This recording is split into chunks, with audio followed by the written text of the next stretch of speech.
If you don't know why your cost of customer acquisition is going up, you can't fix it. Look, the cost of customer acquisition is rising. So the instinct might be, okay, how do we go and acquire higher value accounts? Higher value tends to mean larger businesses, but that's a mistake. This line of thinking conflates higher value with better fit. It's not about going for who has the biggest pockets.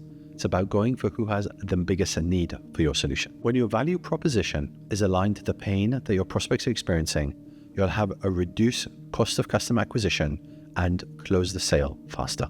So therefore, opting for chasing larger accounts who may have larger budgets may not end up being economically viable. Thing is, when you're scaling the business, you're targeting in-market audiences. This is low-hanging fruit. People who are very likely looking for your solution have a problem. But as you begin to scale, that dilutes. So you now need to start tapping into new markets, which means investing in awareness and education. But what does this result in? Higher cost of customer acquisition.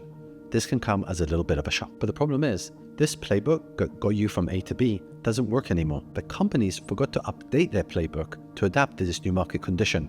So they're investing a lot of resources into sales outbound, but it's no longer performing, leading to increased frustration. So they get stuck in lead gen mode and underinvest in brand marketing and demand generation. You know, with your cost of customer acquisition rising, you can kind of visualize it as if it's a bucket with lots of holes in it. Let me share with you some of the biggest holes that I've spotted that companies have in their buckets. Inefficiencies mount up. Only 28 to 50% of sales reps are actually hitting quota. That can mean that you've got between 50 and 70% of wastage with your budget allocation and your go-to-market strategy. This reality extends to marketing as well. So you've got increased overhead, but only a portion of those people are actually delivering value. As you get bigger, you're starting to invest in the tech, you've got different teams, so you've got all these complications are happening in these different workflows. This creates added inefficiency. Then when you add it all up, even if you've nailed the foundations, positioning, messaging, your data infrastructure, your team, you still end up with so much drag. But before you address any of it, you have to correctly diagnose